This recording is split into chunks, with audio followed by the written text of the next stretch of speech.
7 bab. Bir kuni Yerusalimdan kelgan ba'zi parisilar va Tavrat ustozlari Hazreti Aysoning cho'rsiga yig'ildi. Ular Hazreti Aysoning shogirdlari ichida ba'zilarining tomoqdan burun qo'l yuvish diniy qoidasini ado qilmayla tomoq yeyotganligini ko'rdi. Parisilar, jumladan butun Yahudiylar, ajdodlarining an'anasi bo'yicha qo'llarini pokiz yumay turib tomoq yemaydi. Shuningdek, bozordan olgan narsalarni yumay yemaydi. Uningdan boshqa qadah, cho'gin va mis qochlarni yuvish to'g'risida bir muncha an'analarga rioya qiladi. Parisilar va Tavrat ustozlari Hazrati Aysodan: "Shogirdlaring nemishqa ajdodlarimizning an'analariga rioya qilmaydi? Nemishqa napoq qo'llari bilan tomoq yeydi?" deb so'rashdi. Hazrati Ayso ularga mundaq javob berdi: "Xudo Yashaya payg'ambar orqali oldin aytgan bunu so'zlar sizlar soxtipazlarga nima degan mos keladi ha? Uning yozmasida mundaq yozilgan: Bu xalq meni og'zida hurmatlaydi, lekin qalbi mendan yiroq. Manga qilgan ibodati behudadir. Chunki o'rgatganlari Xudoning amrlari emas, balki o'zlari chiqarib olgan fatvolardir. Sizlar Xudoning amrini bir yoqqa qo'yib qo'yib, insonlarning an'anasiga islib oldikansizlar." Hazrati Ayso ularga yana mundaq dedi: "O'z an'ananglarni saqlab kelish uchun Xudoning amrlarini bir yoqqa qo'yib qo'yishda nemancha ustalik qilsizlar. Muso payg'ambar ota-onangni hurmat qil va otasi yoki onasini haqoratlaganlarga o'lim jazosi berilsin deb buyurgan. Lekin sizlar ota-onasiga mendan oldigan butun moddiy yordamlarni qurbon qildim, ya'ni Xudoga otvatdim desa, u odam o'z ota-onasining holdan xabar olmasimi bo'ladi deb o'gitsizlar. Shunda qilib avloddan avlodgacha davomlashtirib kelgan an'analarni deb Xudoning amrini yo'qqa chiqarsizlar. Sizlar bundaq ishlarni ko'p qilasizlar." Hazrati Ayso xaloyiqni yana yeniga chaqirib ularga: "Hammanglar so'zimga quloq solinglar va shuni tushuninglarki, insonning sirtidan ichi kiradigan narsalarning hech qandig'i uni napoq qilmaydi. İnsonni napoq qildig'ini insonning ichidan chiqadig'idir. Bu so'zlarni qulog'inglarda ching tutinglar" dedi. Hazrati Ayso xaloyiqdan ayrilib uyga kirganda, shogirdlari uningdan bu tamsilning ma'nosini so'rdi.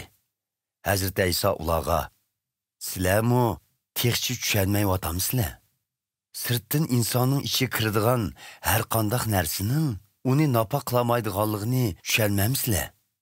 Sirtdan kirgan narsa insonning qalbiga emas, oshqozoniga boradi. U yerdan tarat bo'lib chiqib ketadi" dedi. Hazrati Ayso bu so'zlar orqali yemekliklarning hammasining halol ekanligini bildirgan edi. Hazrati Ayso so'zini davomlashtirib mundaq dedi: "İnsonni napoq qildig'ini insonning ishidan chiqadig'idir. Chunki yomon niyat, jinsiy axloqsizlik, o'g'rilik, qotillik, zinaxo'rlik, oshko'zlik, yomonlik, hiylagarlik, shahvoniylik, hasadxo'rlik, tuhmatxo'rlik, takabburlik va hamoqatliklar insonning ishidan, ya'ni qalbidan chiqadi. Bu yomonliklarning hammasi insonning ichidan chiqib, insonni napoq qiladi." Hazrati Ayso u yerdan ayrilib, Tir shahrning atrofidagi rayonlarga bordi. U yerda bir uyga kirdi.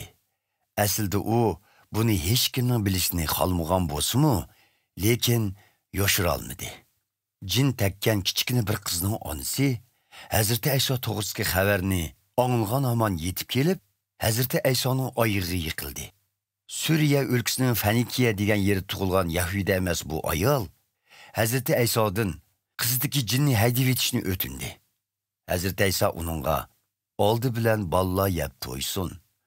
balalarning nenini ishtog'i tashlab berish to'g'ri emas, dedi. Yelqi ayol buningga javoban, shundoq taqsir. Biroq ishtlomu ustal ostida bolalardan tushgan non uvoqlarini yeydi-ku, dedi. Hazrati Ayso uningga, to'g'ri aytding. Mushu so'zing uchun jin qizingdan chiqib ketdi. Endi qaytqin, dedi. Ayol uyiga qaytqanida qizining karavotda yotganligini ko'rdi. Jin uning tenidan chiqib ketgan edi. Hazrati Ayso Tir shahrining atrofidagi rayonlardan chiqib, Sidon shahri va 10 shahar rayonidan o'tib, yana Galiliya ko'liga keldi.